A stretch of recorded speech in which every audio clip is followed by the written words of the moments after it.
fully. Because at one point on Friday night, we were shedding as much as 850 megawatts. That's how bad it was. But as I will show pretty soon when I get to my touch screen after this break, we are actually dealing with a far complex, bigger problem than just WAPCO and ECG tussle. In the middle, we have the GMPC. Main question we are exploring tonight, we're keeping the lights on, but at what cost? And can we sustain it? And what would it take to do so, considering the current economic crisis? My guest is joining me in the studio. He is the MD of ECG himself. He's here. I'll introduce him properly when we return from the break. We'll also be joined by the minority spokesperson on mines and energy and ranking on the committee in Parliament, John Jinapo, and Nana Moisi will also join us for a conversation. Stay with me. Thank you for staying with us. Let's quickly go to what we know so far. It's important before we sit and have a conversation because we need to put it in context. One of the few things you will notice is how much exactly do we owe WAPCO.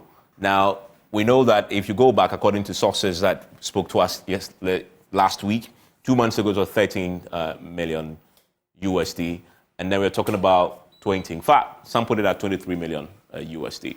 So that's just where it is, thereabout. Now, if you put it in the context of the big picture of what we owe the energy sector generally, it's a pretty tiny drop in a mighty ocean, but it's still important enough for WAPCO to decide to turn off the valve and cause challenges with the supply.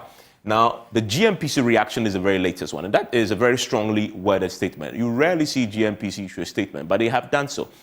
They say you can't hold us responsible for what happened, and they say that because they claim that this is down to ECG. The ECG, they believe, they are the end where they actually sell the power to us, and we pay them. If ECG collects, ECG can then pay GMPC, and then GMPC can pay WAPCO because there is an agreement. The agreement that WAPCO has is with GMPC, but it's ECG that collects. And they say they've been writing to the ECG for quite a while, and ECG, for some reason, they say, in fact, they are very specific about the time frame they've been doing it. Between the period of July and October, in particular, they have consistently alerted ECG to honor its overdue payments. And they say they've done that to no avail.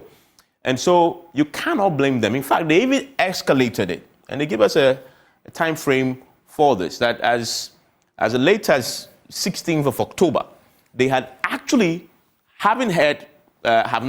since they didn't hear from ECG, they decided to go to the energy minister himself. And on the 16th of October, they wrote to the energy minister, and they asked the energy minister to urgently intervene in the matter and avoid the power supply challenges. So this is something new was coming.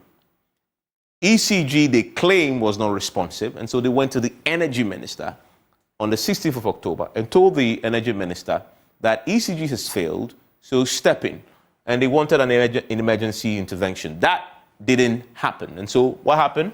We saw that last week, Thursday, power was curtailed by WAPCO, which is why GMPC says you slept in darkness last week. And this really isn't their fault. But if you put this in the big picture of what we are talking about, the power is back on, but can we sustain this over time? That's a big question. In fact, the IMF has been engaging this question with our government, trying to restructure the energy sector because of the ballooning debt. It's also weighing heavily on the economy, and it's a place we need to look at. The key question that remains is the lights are back on, but at what cost, and can we sustain that? My guest is with me, and we're going to have a conversation with that. Now that we have a picture from GMPC, and everybody blamed GMPC last week, GMPC says, it's not my fault. It's GMPC's fault. In fact, to some extent, it's even the Energy Ministry's fault because they simply refused or did not simply respond to our call for them to intervene. Okay, so is that the truth? Let's get into that after this. And PM Express is always brought to you by Syntex Tanks. It is strong, it is tough. Alumo bitters experience greatness in every moment. Ghana AIDS Commission as well. And Syntex Tank, no matter your water needs, they make sure that your water is kept in a way that you can access anytime you want. And it's the first to introduce a double-layer tank And now you can have as many layers as you want. Syntex Tanks is first to introduce the white inner layer tanks in Ghana. And we now introduce you to the customer specs order, which lets you order any color and size of preference. Syntex Tanks gives you the longest warranty of 7 years, which no other tank gives you in Ghana. So whatever your water consumption, size of project or demand, choose Syntex Tanks. We have agents nationwide. Call them on 0244 335 168 or shop online at syntexgh.com. Syntex Tanks are strong, are tough. Joining me in the studio is Samuel Dubik Mahama. He's the managing director of the Electricity Company of Ghana. We're also joining us on Zoom is Nana Amoisi, who is executive director of the Institute of Energy Security, and John Jinapo is a ranking member on the Mines Energy Committee of Parliament. And Mr. Dubik, let me start from that statement that was issued by GMPC today. The GMPC says, essentially, it is your fault that they told you July to October that you have to pay what you owe so they can also settle WAPCO. Is that the truth? What I know is that within the value chain, we are all supposed to work together. When I read their statement, it saddens me because this is not something I was expecting, because I felt the problem had been resolved and everybody was moving forward. And both Gridco and ourselves had issued a statement to that effect. So it was neither here nor there, and I don't see the reason why they should have even issued this statement in the first place. But that being said, we work with something called the cash waterfall mechanism in distributing the resources under the collections that we make in a month. The new cash waterfall provides for Tier 1 and Tier 2. So Tier 1 is the IPPs. And I must say, for 4 months now, ECG has been paying the IPPs, and ECG hasn't failed. It has been constant with its monies to the IPPs, and you can check with all of them. So this will be post the negotiation? Exactly. Conversations concerning WAPCO and GMPC, this is not the first time ECG has had to step in and bail, GMPC out concerning WAPCO. Earlier on in the year, if you quite remember, the same time we were having these conversations with the IPP shutdown, the Friday that they gave us to the next day, when they didn't shut down, the next day WAPCO had taken the gas. ECG stepped in again and provided some good amount of money for WAPCO to, to turn back its operations. We managed it in such a way that nobody even felt it. Now, fast forward to this. I remember receiving letters from them concerning the payments, and you haven't given us what is due us under cash waterfall. Every single person or every single entity under cash waterfall complains about not getting enough. But if you clearly see, their bill is in USD. Mm-hmm. When cash waterfall is doing its denominations, it's in Ghana City. So GMPC, clearly, there's a plan for GMPC to make up whichever shortfall it is. Now, again, legally, ECG has no contract with WAPCO. So the CWM is a suggestive approach to making sure that GMPC gets something on a monthly basis, or even let's say on a weekly or bi-weekly basis, to pay these bills. What is sad in this press release is that they failed to mention what ECG did for them when this thing came up. What did you do for them? I don't want to I'm not one to blame. I work with the tools that have been given to me. That's why I feel very sad and disheartened that this statement came out in the first place, because I don't know what purpose it's supposed to serve. Gas in Ghana, ECG sells electricity. We don't even know quality of gas or whatever. Ours is electricity. Every PPA we sign, when we agree on the price in cents, it has a fuel component in it. The fuel is always a pass-through because now we give them gas from our fields. So this whole conversation has nothing to even do with the availability of gas, but more so the transportation of the said gas from the western corridor to the eastern corridor. That was reverse flow. That's the reverse flow. That is the reason why we are where we are. So if even for argument's sake, if this is what GMPC has written, fine, so be it. That it's ECG's fault. Now, do you accept it's your fault? Honestly, I don't. I don't, because if we have agreed to something that legally is not on us, then to what end? But we agreed to CWM because we wanted an equitable share of the money that ECG collects on a now is monthly, on a monthly basis. Now, another thing is there's a fundamental flaw in everything that we are doing now, because now we have data. From digitizing brings you a lot of data that you now have to wrap your head around it. The power, electricity sales is seasonal. There's a downtime. And the downtime is when the weather is cold. When the weather is cold, people do not consume. And the weather has been cold for how many months now? Just in that you're selling less power now. Exactly. So you're making less money. Exactly. Does that explain why you've been unable to pay and make contributions? I'm about to land the point very well, so that we'll build on that. So if that's the case, that people are consuming less, and that, because now with any day that there's rainfall, we have a shortage of almost about 20 to between 30 to 20 million Ghana cedis in a day. So anytime I see rain, I get sad. Because you're not getting money. We are not going to get money. So what then happens to our obligations? But this is the case. We planned all year round with the same tariff. In certain parts of the world, the tariff is not flat. When it's cold, it varies. Heat comes to replace what? They find a way to balance it out. But we have a tariff that runs all year. It never conceptualized or took into play the down periods. And call it global, whatever, but now it's showing its effects in what's happening with the Volta River. So clearly, consumption is less, so collections are what? On the consumption is on the low side. So whatever we are collecting now is actually going to be what? Not going to be adequate enough to cover the shortfall within this period. But give me some specifics so that we go. Before the rainy season setting, how much were you making in a day? So before the rainy season set in, ECG was averaging between 40 to 50 million a day. Now? Now ECG, any single day you see rain, note that we are down by easy 25 million. 40 to 60 a day before the rain. Yeah. You're down by $25 million. When I see rain. Isn't that an exaggeration? That sounds to me like a very high number. So you see, it's about how people live, how buildings are constructed. But I wish we were in my office for me to pull it up for you.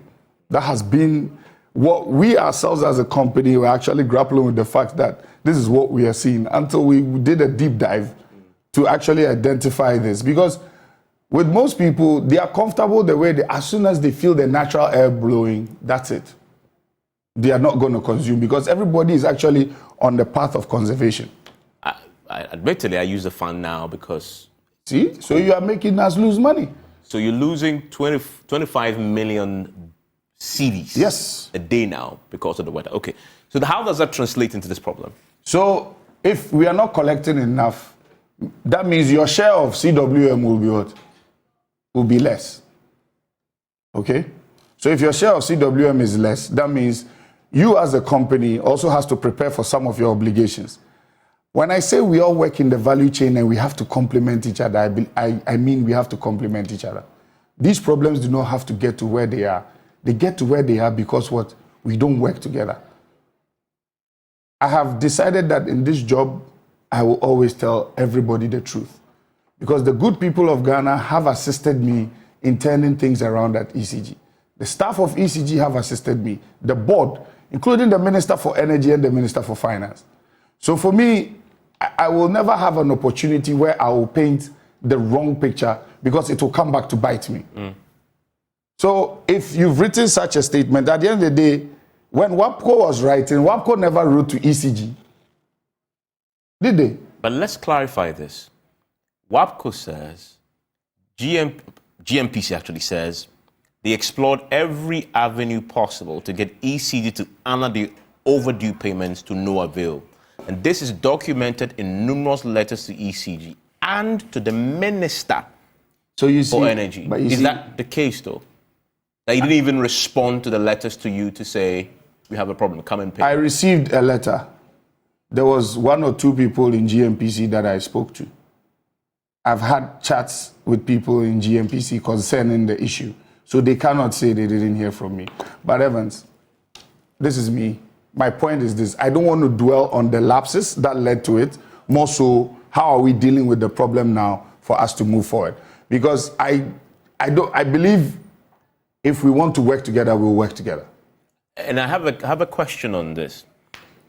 Because you've explained the losses you're currently having to take, the 25 million, did you explain this to GMPC when they kept writing to you and say, come and make the payments? I don't want to drop names, but the person in GMPC I was speaking to has a fair idea of what ECG is having to deal with. And I must say on authority that this is the first time in ECG's history that ECG has been very, very transparent with everybody. ECG is being audited per the new IMF agreement to make sure that ECG is doing the right thing. ECG has a single settlement account, so there's transparency as to what is happening. And as I'm speaking to you even today, I had a letter from PURC. They did a bid to finalize the new audit firm that's going to be taking care of this moving forward, because we were dealing with KPMG, which is fine, so that there's this autonomy about what is happening in the account. The cash waterfall. The cash waterfall account, because there's this notion of maybe someone is under declaring, or I don't understand.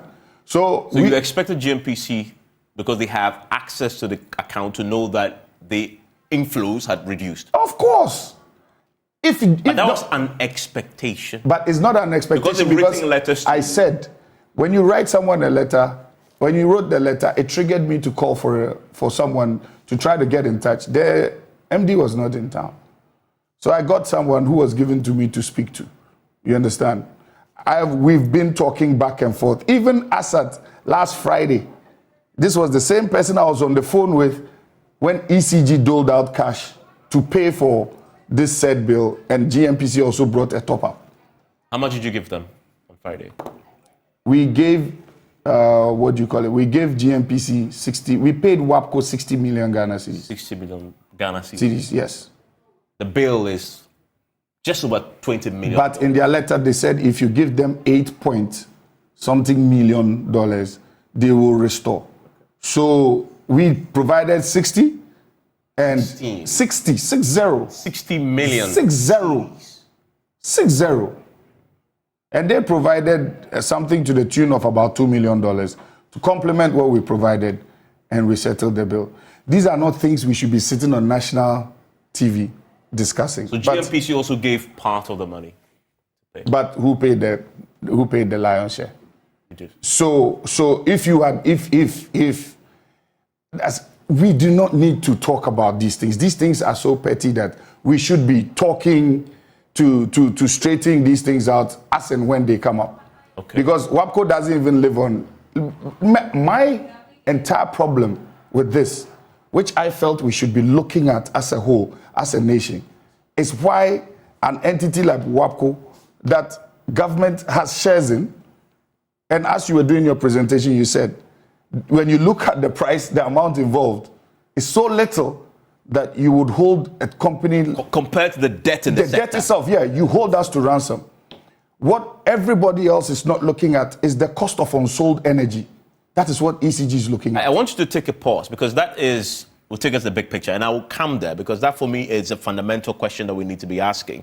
Yeah, the lights are on now, but there are big questions still to answer. And I want to bring in Mr. Jinapor. Mr. Jinapor, so we're learning a bit more about what really happened in the background, because this GMPC statement, it's highly unusual, but at least it gave us a bit of an opening into what was happening in the background. Now we've heard the side of the ECG. You've heard them too. Where do you stand on this?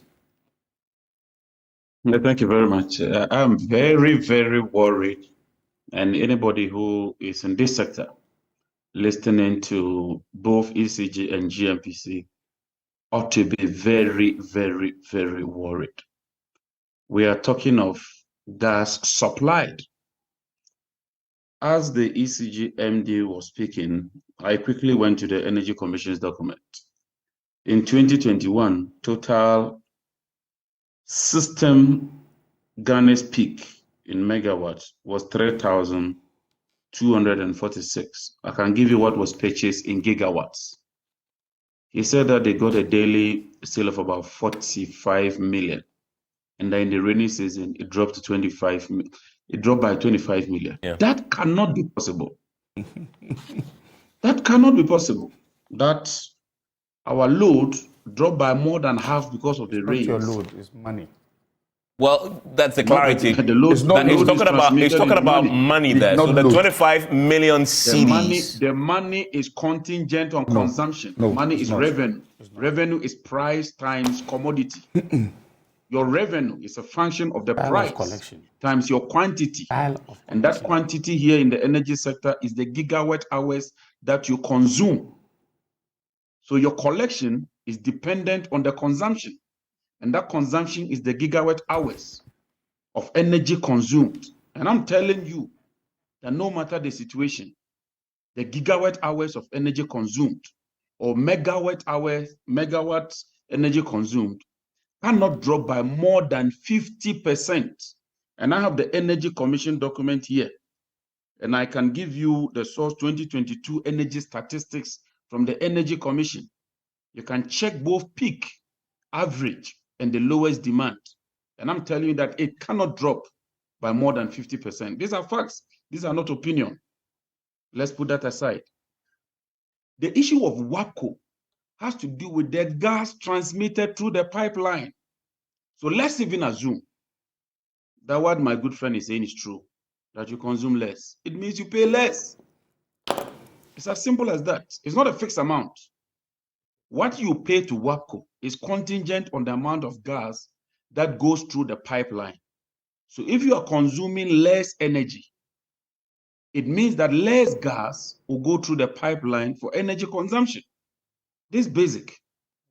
This is basic, it's straightforward. Now let me give you this document. Just a moment. I have pulled something out. Evans, kindly indulge me here, because I just want to deal with the facts. Yeah, I mean, whilst we look for that. Year, Okay. the PIAC report of 2022, the full year report. According to GMPC, total outstanding receivables from GNGC, that is Ghana Gas Company Limited, with respect to raw gas supplied, amounted to $650 million at the end of 2022. That is where the problem is coming from. If you have an outstanding debt of over 600 million, based on gas supplied, this is gas that has been consumed. And based on what he's saying, gas is a pass-through. So when ECG collects, the cash waterfall mechanism ought to transmit that money back to GMPC so that GMPC can pay WAPCO. If that money does not go to GMPC, there's no way GMPC can pay WAPCO. And so GMPC's statement, unfortunate as it might sound, which signifies that there's a lack of cohesion, there's a lack of coordination, and that even when GMPC writes letters, they do not get response. It tells you where the problem is coming from, that the whole sector is in a difficult state, and that even common communication is a major problem. The cash waterfall mechanism is as good as the money that comes in. And I'm surprised that there's this so-called tier 1 and tier 2. What this government has done is to introduce a new line. That's not what we envisage with cash waterfall. Cash waterfall meant that everybody will get something. Now they've introduced what they call tier 1, which is the IPPs. They pay the IPPs first, and then the rest give everybody something small. But it's important to prioritize, IPPs. I mean, in the midst of the crisis that we're facing, isn't it? That is where the problem is, and that's why we are in dumsor. Prioritize, pay the IPPs. Don't pay WAPCO, and WAPCO will shut the pipeline. And the IPPs will not function, because that gas is the oxygen for the IPPs. So if you satisfy the IPPs, and you leave WAPCO the way you left them, no matter how small you think that amount is, that small amount can disrupt the whole system. And that is why we're losing 850 megawatts. So it tells you that the way and manner in which the cash waterfall mechanism was structured is inappropriate, is ineffective, and it does not resolve the problem. I have the latest report from ECG, which is confirmed by the 2022 energy statistics from the Energy Commission. The losses is moved from 21% in 2016. Is it commercial or technical, or both? Both. ATCC, aggregate technical, commercial, and collection losses. And I'm talking of the aggregate losses, which is what we call the ATCC. It's moved from 21 to 31%. I'm told that under my friend Dubik's era, there's been some improvement. I'm waiting for the figures. But I'm saying that based on the latest figures before us, which was presented to us in Koforidua, I think in March 2023, the losses is going to about 31%. So every 100 CD that you sell, 31 CD cannot be accounted for. So even if ECG were to collect about less than 70%, there's still a shortfall. The other one has to do with the PURC itself. And that's what my brother talked about, seasonality and its charge. Either you adjust for seasonality or you strike an average that can account for the seasonality. There are two ways of tariff adjustment. You account for seasonality or you don't account for seasonality, but then you factor in a K factor that assumes the seasonality. So that even if you are paying the same amount, at the end of the day, it's about what you collect.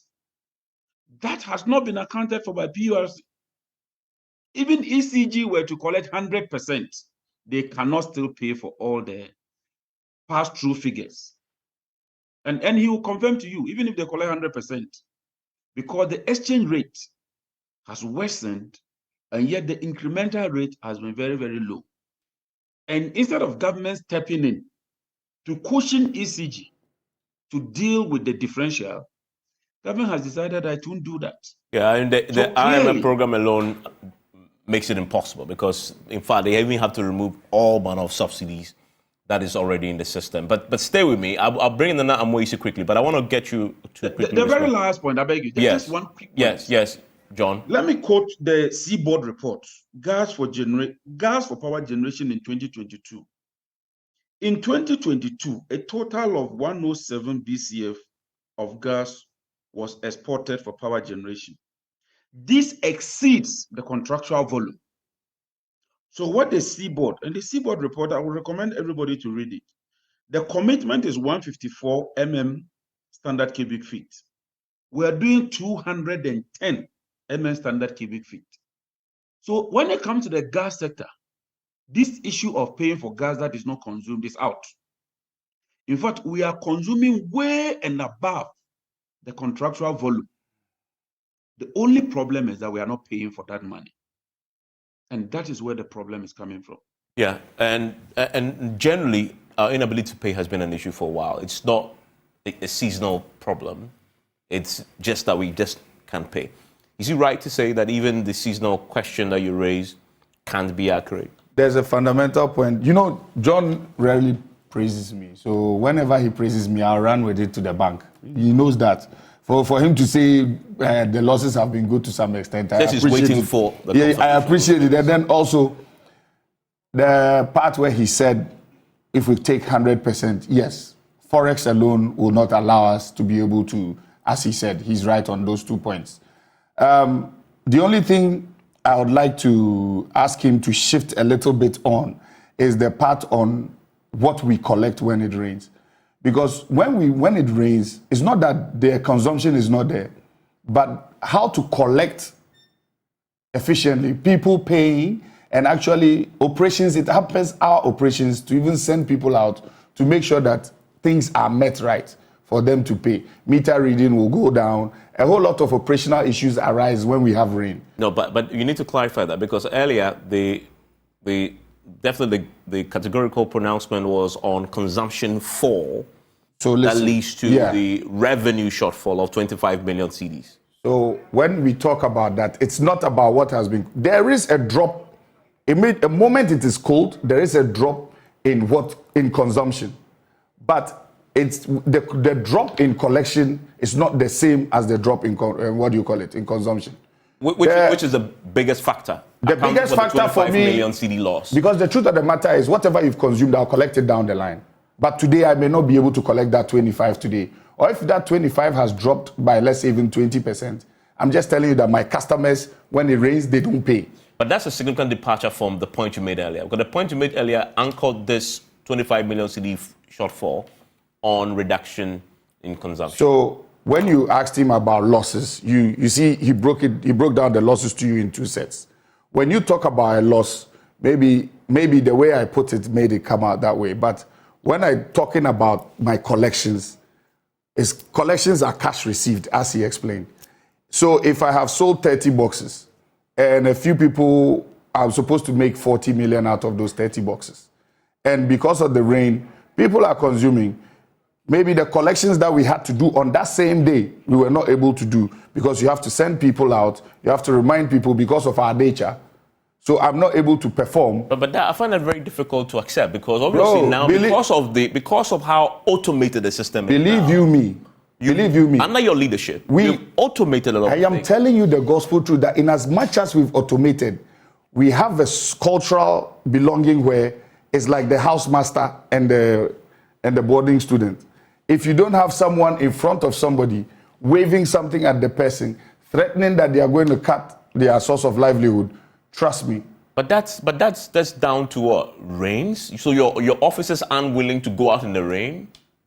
This is Ghana. Evans. To the point where it's costing you 25 million CDs? If you over-trivialize the matter. No, I mean, it's just... But that is the fact. That is the fact. Who would go out in the rain? It is Ghana that we are in. But considering where we are... But because the job involves a lot of legwork. That is almost admitting that the ECG is failing to get its own people because of rain to forgo 25 million CDs when you needed the most to pay WACO so our lives are off. The truth of the matter is, if I don't get that money today, and I'm telling you, and I keep explaining it to you, it's not, I don't get it today, so this month will be less. But guess what? That same money, I will get it down the line. It's money that you've kicked down, it's a can of money that you've kicked down there. GMPC says July to October. That's a long time for you to... July what? But they didn't specify the period. July to October is when they've been telling you to pay. I'm telling you on authority that whatever was due them within that period, with all the conversations, that's why I said, and to some extent, it's difficult to talk about why this statement even came out in the first place, because of the communications that have gone on in the back.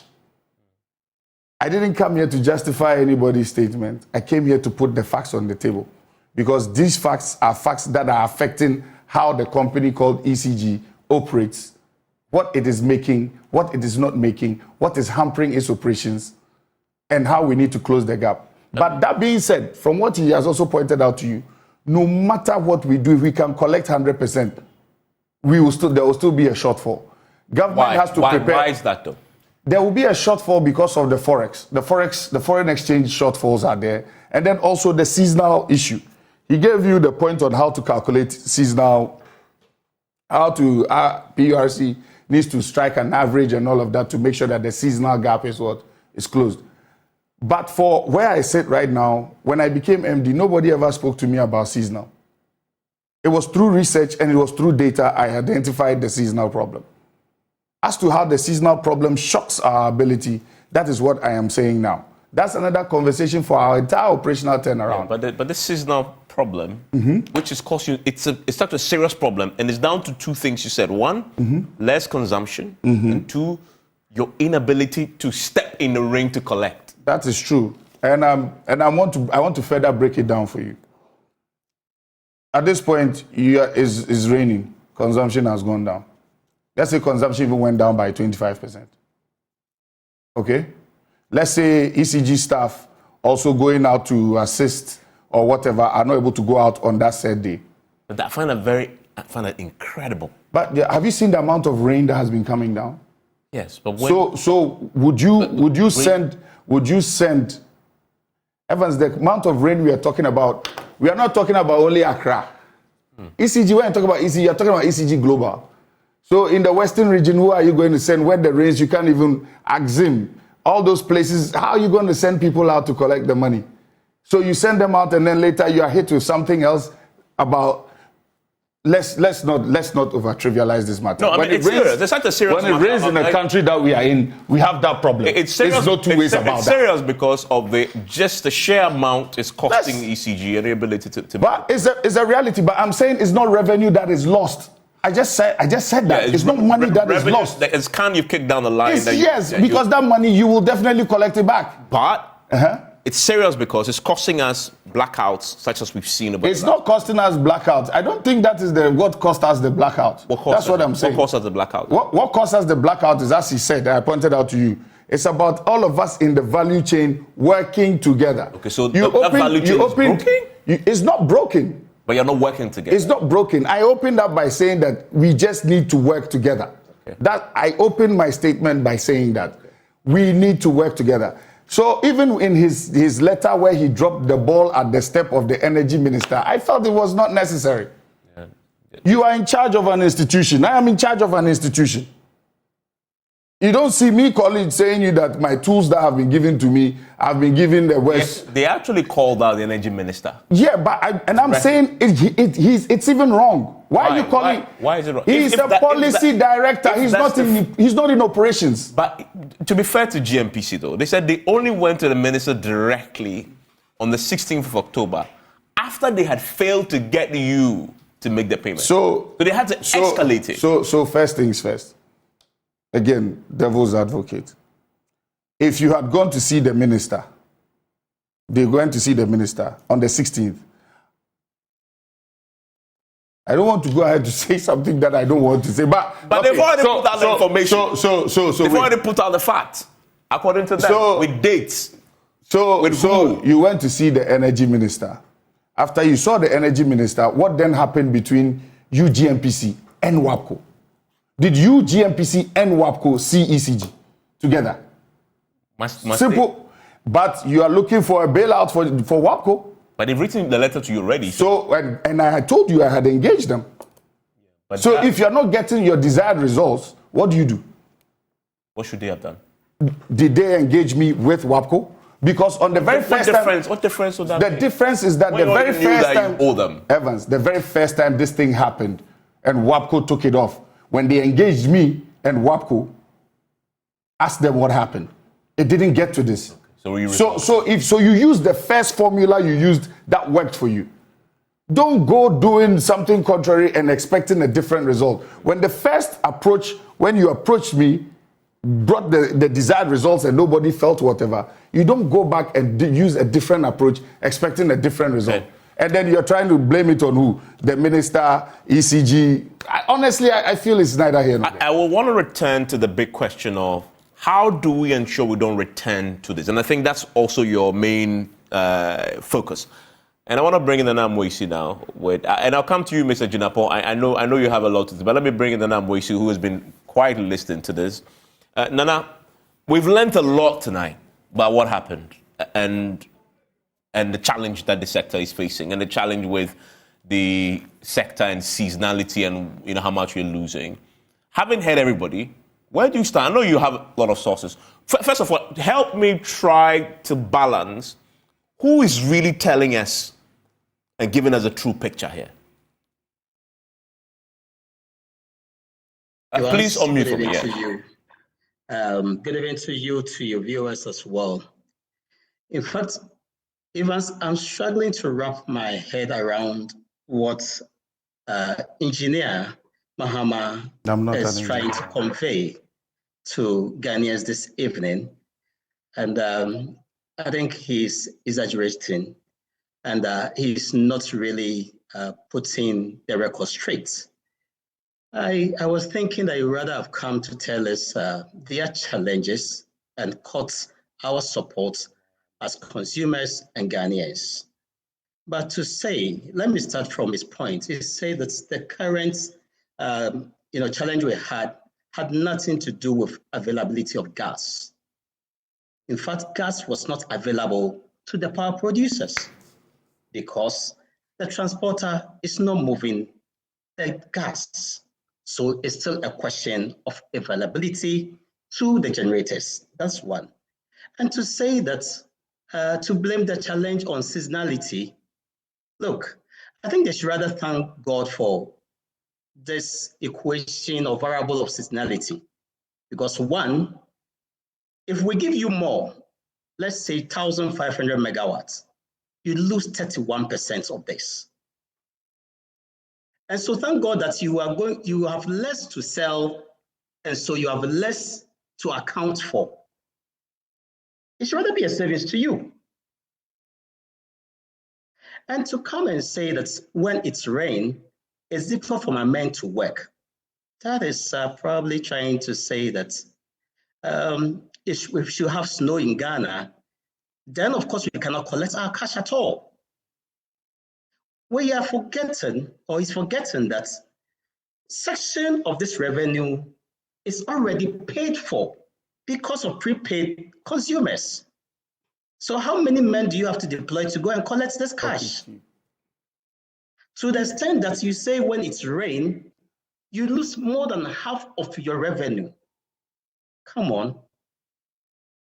I'd rather ask engineer to direct some of the concern to consumers like us, particularly those who steal power and still expect ECG to function the same.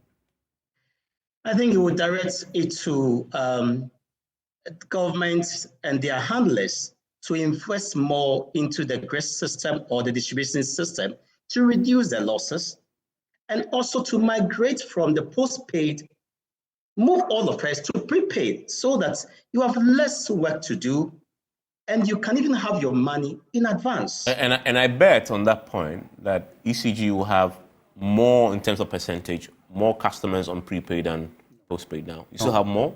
No, it's less. They're actually almost What percentage of your... It's almost 50-50. Almost 50-50. Okay. Yeah, Nana Moisi.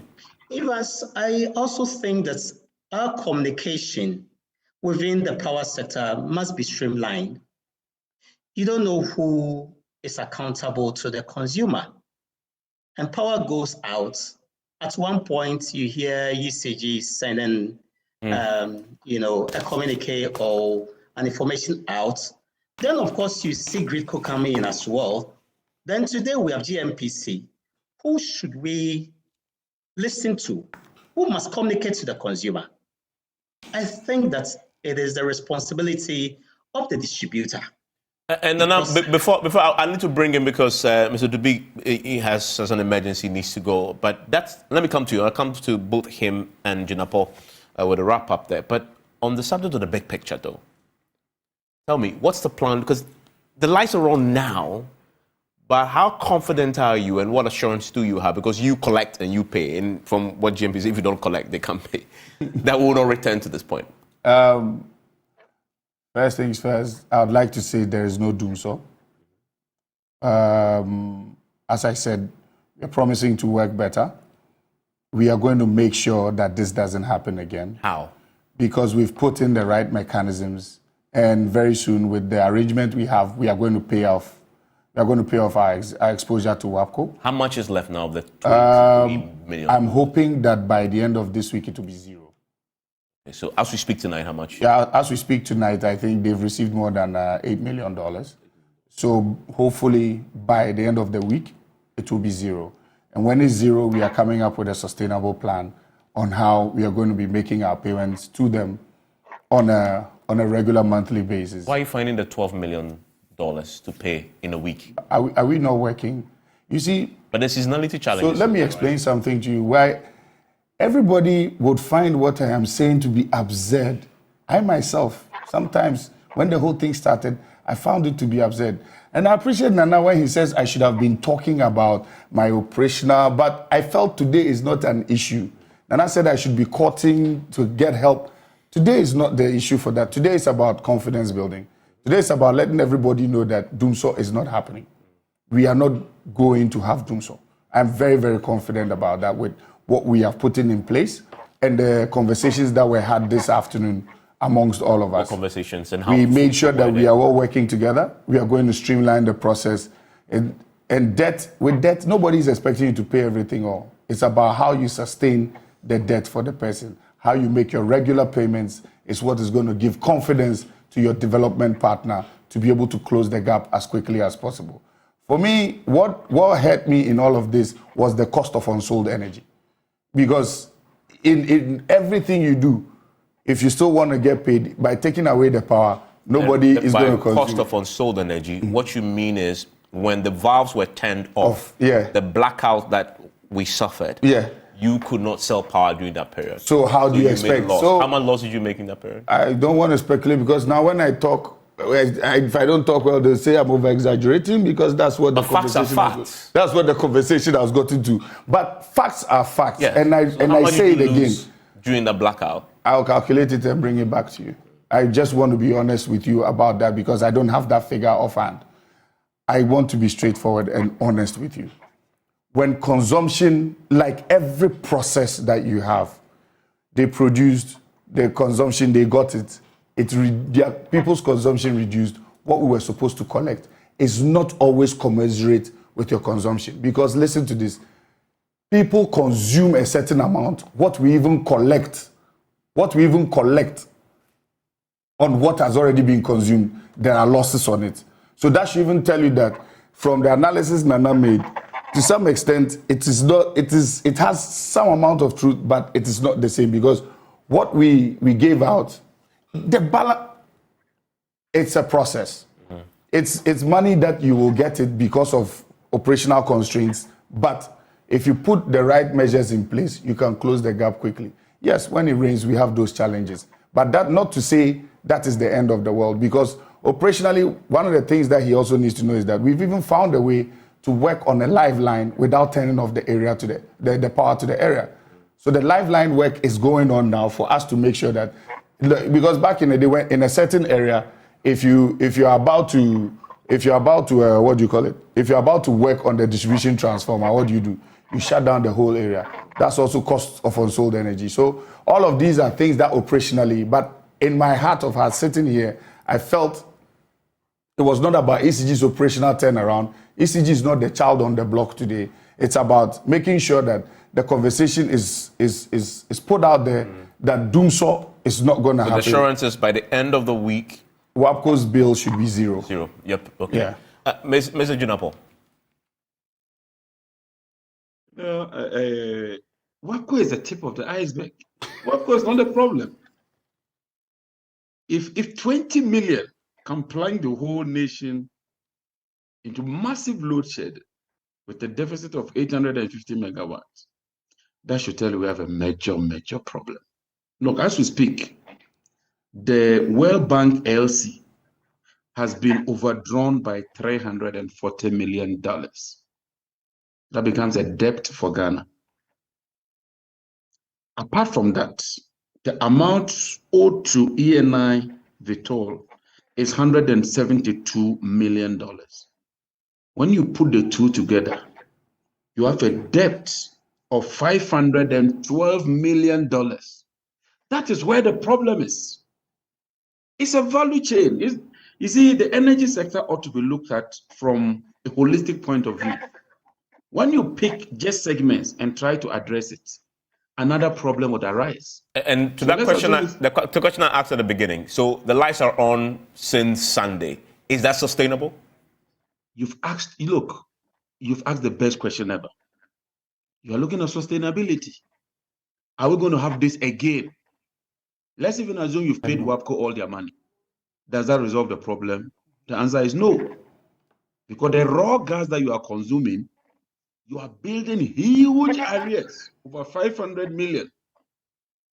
So if you can't deal with 20 million, then how do you deal with 500 million?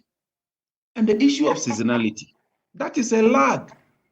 And in energy economics, a lag automatically levels out over a period of time when you do a time series analysis. Because let's assume you didn't collect it in October, this October. By January, you should collect that money. We are talking of a problem that's persisted from January till date. So seasonality cannot be the issue. Seasonality simply means that there are peaks and downs, which is the variation. But when you level it out, you have a zero sum because you get higher here, you get lower, you put it together, it levels out. If it levels out, you pay the people the arrears. So if from January to date, you're not able to pay, it's a major, major problem. Mr. Jinapo, and bullet for me. What for you is the solution now? The first solution is if I were a minister and GMPC wrote to me, I'll stop every activity and call an emergency meeting. And that for me is the key issue. And in that emergency meeting, what solutions will you proffer? Because I just need to wrap up. I bring GMPC, I bring Gridco, I bring WAPCO, I bring ECG. The first thing is that I tell WAPCO that the situation has been escalated to the level of ministerial level. So please don't shut the pipeline. Give me some time as minister. I then form a technical committee and tax both ECG, GMPC, and possibly involve the Ministry of Finance, whether they can give us a bailout in the meantime. Because like Dubik said, when you lose power for one day, it's a service. It's a huge cost to the economy. It becomes a bill for you to pay, and it becomes a double whammy. So I'm surprised that GMPC wrote to the minister, and the minister did not act on that. That's where the problem is, because that is the essence of the ministry. The ministry's work is to coordinate. And the energy sector debt generally, you agree with the plan as specified in the IMF program to restructure the entire sector? Or you think there's another solution? The solution are in twofold. If you don't deal with the economy and your CD keeps plummeting, you simply cannot resolve this problem. Yeah. Because about 80% of the cost is dollar denominated. And so when your CD is falling by about 40%, no matter the program the Ministry of Energy puts in place, it will not work. Yeah, Mr. Junapo, I'll just need to wrap up here and give a quick 30 seconds to Mr. Amoisi. Bullet for me your solution. Okay, I'm okay. Yeah, bullet for me your solution, Mr. Amoisi. I will first say that the power outage that occurred because of 20 million debt is just a wake-up call for the entire sector. That is one. Number two. Oh, I lost him there. Like, the picture has frozen. Well, that's Nana Amoisi there with us on this subject. A very important subject indeed. This is a conversation we'll have to return to. Hopefully not. By the time we return to you, would have paid the 20 million, but also significantly done a significant dent in the over 500 million that the sector owes. Mr. Dubik, thank you very much. Good rest of the evening.